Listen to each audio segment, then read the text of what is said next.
Pada zaman dahulu di suatu desa di Sumatera Utara hiduplah seorang petani bernama Toba yang menyendiri di sebuah lembah yang landai dan subur. Petani itu mengerjakan lahan pertaniannya untuk keperluan hidupnya.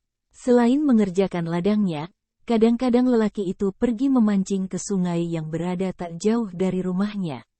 Setiap kali dia memancing, mudah saja ikan didapatnya karena di sungai yang jernih itu memang banyak sekali ikan. Ikan hasil pancingannya dia masak untuk dimakan.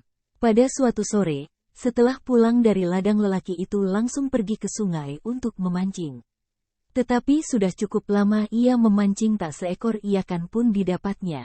Kejadian yang seperti itu tidak pernah dialami sebelumnya.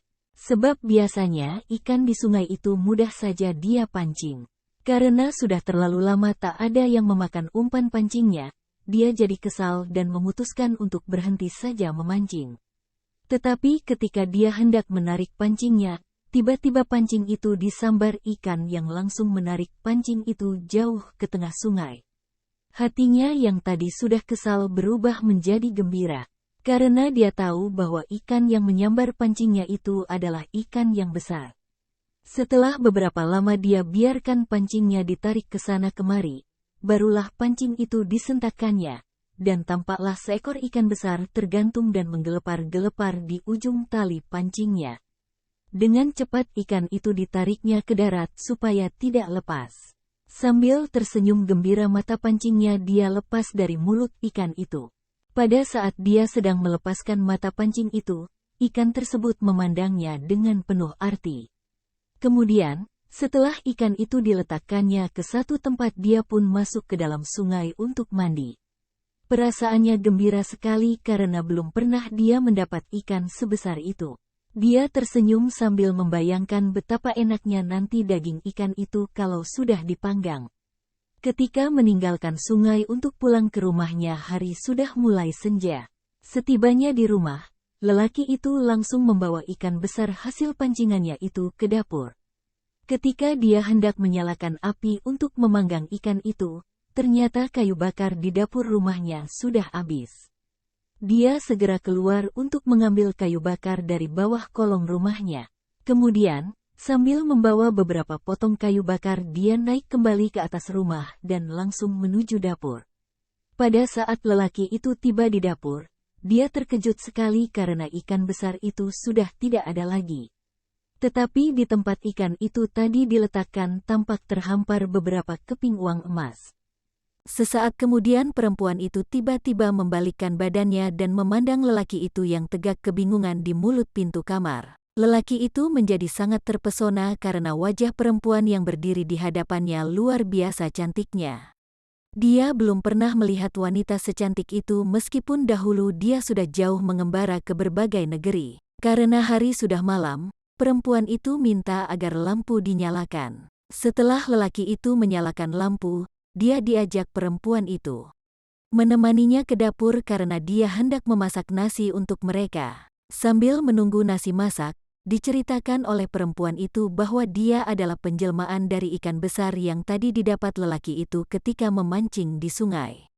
Kemudian dijelaskannya pula bahwa beberapa keping uang emas yang terletak di dapur itu adalah penjelmaan sisiknya. Setelah beberapa minggu perempuan itu menyatakan bersedia menerima lamarannya. Dengan syarat lelaki itu harus bersumpah bahwa seumur hidupnya dia tidak akan pernah mengungkit asal-usul istrinya yang menjelma dari ikan. Setelah lelaki itu bersumpah demikian, kawinlah mereka.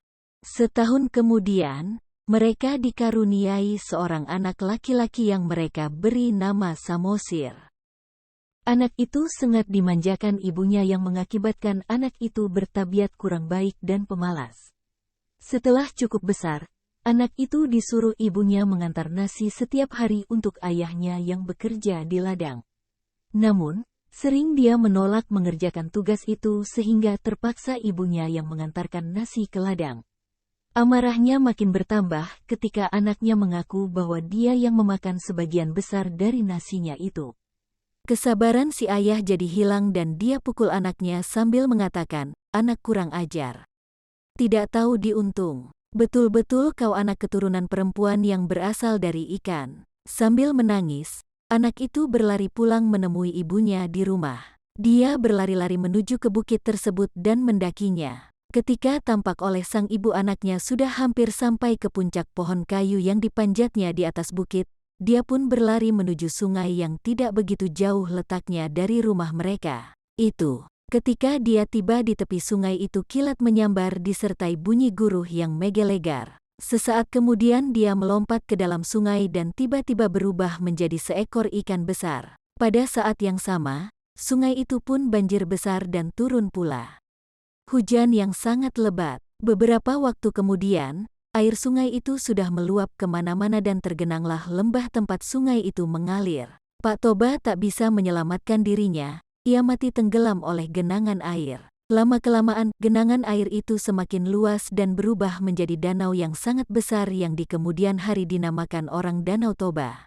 Sedang pulau kecil di tengah-tengahnya diberi nama Pulau Samosir.